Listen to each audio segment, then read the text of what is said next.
আসসালামু আলাইকুম। আজ আমি আপনাদেরকে ক্যালগারি পাইনিয়র অ্যাক্টর জাদুঘরে ভ্রমণে নিয়ে যেতে আগ্রহী। জাদুঘরটি কানাডার আলবার্টার রকি ভিউ কাউন্টির 263204 টাউনশিপ রোডে 274-এ অবস্থিত।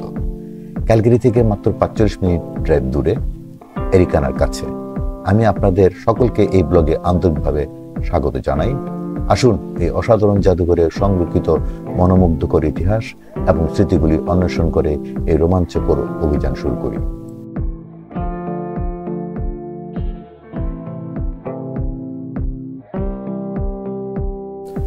পাইনিয়র অ্যাক্টর্স মিউজিয়াম আলবার্টার কৃষি ইতিহাস জীবন্ত রূপে।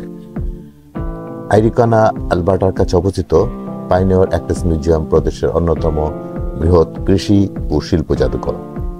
এটি 50 একর এলাকা জুড়ে বিস্তৃত এবং 20টিরও বেশি ভবন নিয়ে গঠিত, যেখানে 1870 থেকে 1980 পর্যন্ত আলবার্টার কৃষি ঐতিহ্য প্রদর্শিত হয়।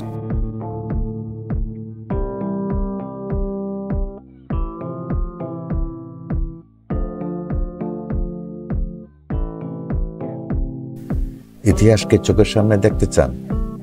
এখানে আপনি চলমান স্টিম ইঞ্জিন, পুরনো ট্রাক, এক ঐতিহাসিক লোহার কারখানা, ব্ল্যাক স্মিথ শপ, এমনকি একটি পুরনো স্কুল ঘরও দেখতে পাবেন।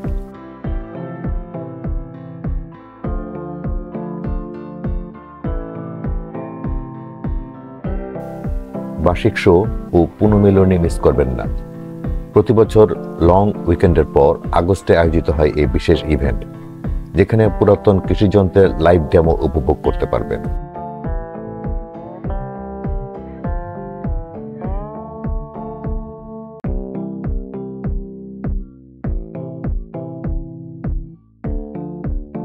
সত্যিকারের মাটি, ওয়াইফাই নেই, ছোট বড় সবার জন্য ওভারঅল পরে আসুন। রিসেট বোতাম নেই, শুধু ঘাম আর যন্ত্র। মই থেকে জিপিএস ট্রাক্টর, কোনো ম্যানুয়াল লাগবে না। মিউজিয়ামটা সেই জায়গা যেখানে কৃষি ইতিহাস, পুরনো যন্ত্রপাতি আর স্থানীয় সংস্কৃতির প্রেমিকরা একত্রিত হয়। কখনো ট্রাক্টরের সাথে কথা বলতে চেয়েছিলেন? এখানে পারেন। মিউজিয়ামের অনেক কাজ স্বেচ্ছাসেবকরা করেন। এরা যেমন অ্যাডভেঞ্চার্স, তবে পৃথিবী বাঁচানোর বদলে কৃষি ইতিহাস বাঁচাচ্ছে। এটি স্থানীয় গর্বের একটা বড় অংশ, যেন ট্রফি, কেস। তবে এখানে পদক না, ট্রাক্টর আর মই রাখা। এই যন্ত্রগুলো আসল চ্যাম্পিয়ন।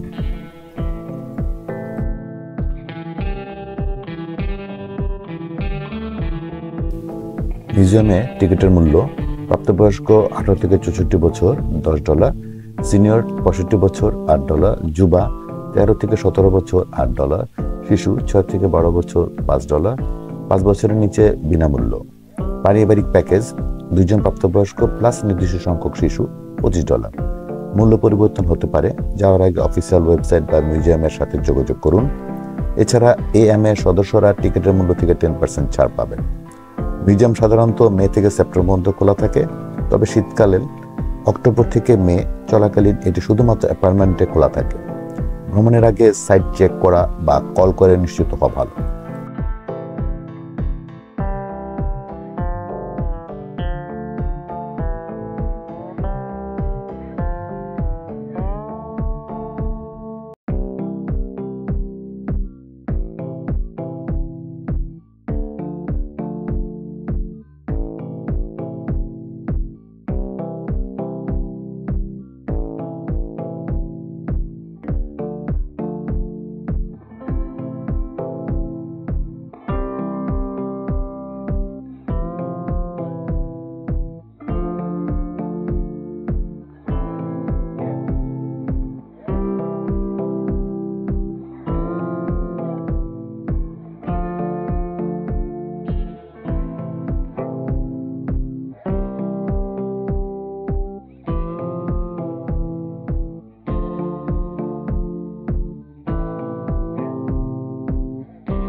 (1911 সালের মোগল মডেল সি, তখনকার ফেরারি, 25 থেকে 30 মাইল প্রতি ঘন্টায় মাল বহন করত। মেরামত, শুধু রেঞ্জ আর শক্তি লাগতো। আজকের গাড়ির মতো জটিল ছিল না। আধুনিক ট্রাকের পূর্বপুরুষ, সম্মান জানাতে ভুলবেন না।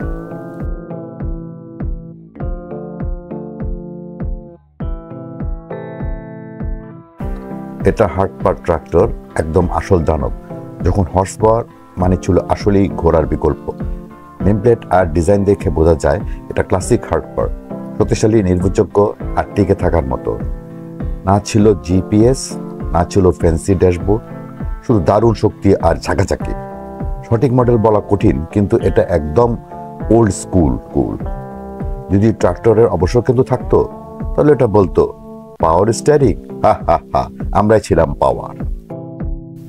হার্ড পাওয়ার ট্রাক্টর, নেমপ্লেট দেখে কোম্পানি বোঝা সহজ, কিন্তু মডেল সিরিয়াল নাম্বার না দেখলে গরু মা ও শুনে চিনতে পাওয়ার মতো।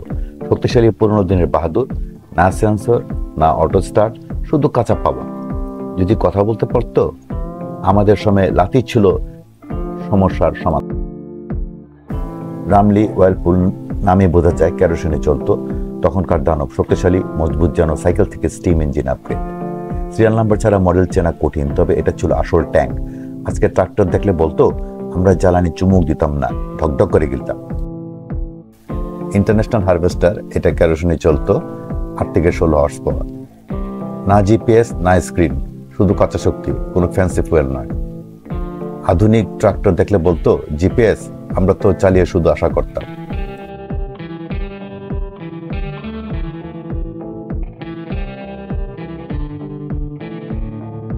এটা হলো 1928 সালের ইগল মডেল, শক্তির রাজা, কোনো বৈদ্যুতিক কেলেঙ্কারি নেই, শুধু গ্যাসোলিন বা কেরোসিন। সঠিক বছর জানতে হলে চেক করুন সিরিয়াল নাম্বার, এটাই তার জন্ম সনদ। তবে এ কথা নিশ্চিত, এই যন্ত্রটা শতাব্দী জুড়ে উড়ে যাচ্ছে।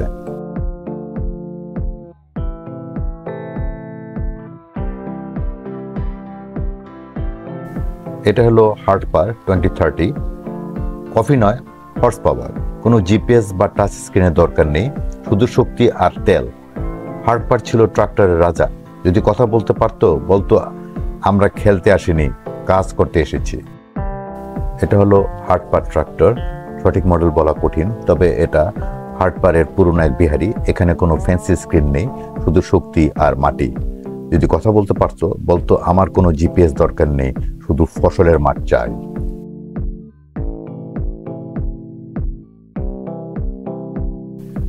হুমিলি ওয়াইলপুর, নামে সব স্পষ্ট, কেরোসিন যা পেয়েছে তাই দিয়ে চলেছে। মডেল জানা কঠিন, যেন পাজামা দেখে বয়স বোঝা যায়। তবে এক কথা নিশ্চিত, গ্যাস স্টেশন লাগেনি, বাকি তেলেই চলেছে। এটা একটা পুরনো ট্রাক্টর, স্টিম পাওয়ার ট্রাক্টর, গ্যাস বা ডিজেল নয়, এটা চলে স্টিমে, ভিনটেজ পাওয়ার। নাম প্লেট না থাকায় মডেল বলা কঠিন, কিন্তু এই মেশিন একসাথে কেটলির জল ফুটাতেও পারত, আবার জমিও চাষ করতে পারত। এখানে পুরনো ট্রাক্টর আর একটি ফায়ার ট্রাকের সংগ্রহ। এই ট্রাক্টরগুলো যেন একাধিক যুগের বাফেট।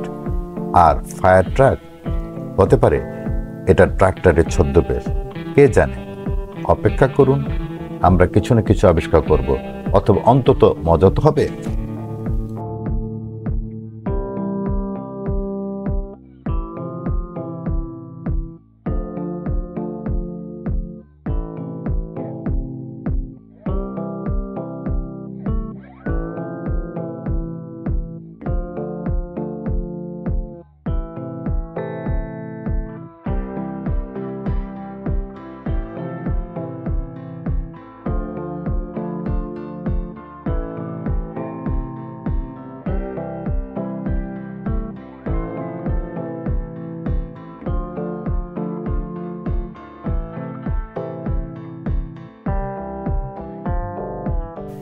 এটি একটি ঐতিহাসিক ব্ল্যাক স্মিথ শপের পুনর্নির্মাণ। আসলে এটা ছিল অতীতের ওয়ার্কশপ। জানেন তো, যখন অনলাইন শপ ছিল না, তখন মানুষ এখানে আসতো তাদের হাতিয়ার মেরামত করতে, ঘোড়ার জুতো বানাতে, কিংবা শহরে মেলা দেখতে গিয়ে নিজস্ব কিছু চমকপ্রদ জিনিস বানানোর জন্য। ব্ল্যাক স্মিথ শপ লেখার সাইন দেখেই বুঝতে পারছেন এখানে আর কিছু ভাবার দরকার নেই। এই পুরনো কাঠের দেয়াল, সাদামাটা ডিজাইন আর ছাউনি দেখে মনে হয় যেন সময়টা পেছনে চলে গেছে। এখন আমরা বলছি না যে এটা একটা টাইম মেশিন, কিন্তু একটু চোখ সাঁটালে মনে হতে পারে আপনি 18-র দশকে চলে গেছেন। হ্যাঁ, শুধু ওয়াইফাই সিগন্যালটা সেদিন কেমন ছিল সেটা ছাড়া।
এটা একটা উইন্ড টারবাইন, ছোট কিন্তু শক্তিশালী। এটা শহর না, শুধুমাত্র আপনার বাড়ি বা কমিউনিটি চালাচ্ছে। এর পাখা ঘুরছে, কিন্তু এখানে কোনো ফ্যানের মজা নেই। এটা আসল কাজ করছে। এটি বিভিন্ন পুরনো কৃষি যন্ত্রপাতি প্রদর্শনী। এখানে আছে একটি কাঠের গাড়ি, যা পুরনো ধরনের হতে পারে। একটি কৃষি যন্ত্র, কিন্তু এর কাজ স্পষ্ট নয়। আরেকটি বড় যন্ত্র, যা শস্য মারানোর জন্য হতে পারে। এগুলো সম্ভবত একটি জাদুঘরে বা ঐতিহাসিক স্থানে রাখা হয়েছে।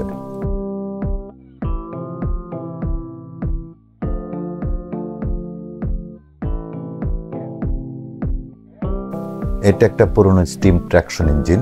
যখন ইঞ্জিন গ্যাসে চলতো না, তখন স্টিমে চলতো, শুধু পানি আর আগুন, কোনো জ্বালানি লাগতো না। এই ইঞ্জিনটা ছিল তার সময়ের বড় শক্তিশালী যন্ত্র, এবং এটা খুব ভালোভাবে রক্ষিত, সম্ভবত কোনো মিউজিয়াম থেকে। তবে নাম প্লেট ছাড়া এটা ঠিক আপনার দাদুর বয়স আন্দাজ করার মতো। তিনি সেটা বললেন না, কিন্তু একথা ঠিক, এই পুরনো ইঞ্জিন আজকের মেশিনগুলোকে অনেক কিছু শেখাতে পারবে।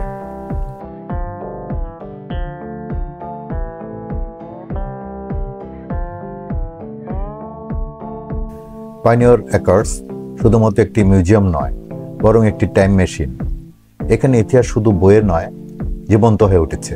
কঠোর পরিশ্রম, সৃজনশীলতা এবং সেই সময়ের কৃষকদের গল্প দেখতে পাবেন, যারা পশ্চিম কানাডার কৃষি পৃথিবীর তৈরি করেছেন। এখানে কোনো বিরক্তিকর বক্তৃতা নয়। আপনি দেখবেন কিভাবে প্রাচীন কৃষকরা কঠিন সময়ে তাদের পথ খুঁজে পেত। মনে হবে আপনি একটি পুরনো ফার্ম রিয়েলিটি শোতে আছেন, কিন্তু নাটকীয়তা ছাড়া এবং অনেক কুল যন্ত্রপাতি নিয়ে। কষ্ট করে ভিডিওটি দেখার জন্য ধন্যবাদ। যদি ভিডিওটি ভালো লাগে তবে লাইক এবং সাবস্ক্রাইব করতে ভুলবেন না, এবং বেল আইকন ক্লিক করুন যাতে আপনি নতুন আপডেট পেতে পারেন। এই ব্লগের বিস্তারিত তথ্য ডেসক্রিপশন বক্সে দেওয়া আছে। পরবর্তী এপিসোডে দেখা হবে। ততক্ষণ নিরাপদ থাকুন, সুস্থ থাকুন এবং স্বাস্থ্যের খেয়াল রাখুন। আল্লাহ হাফেজ।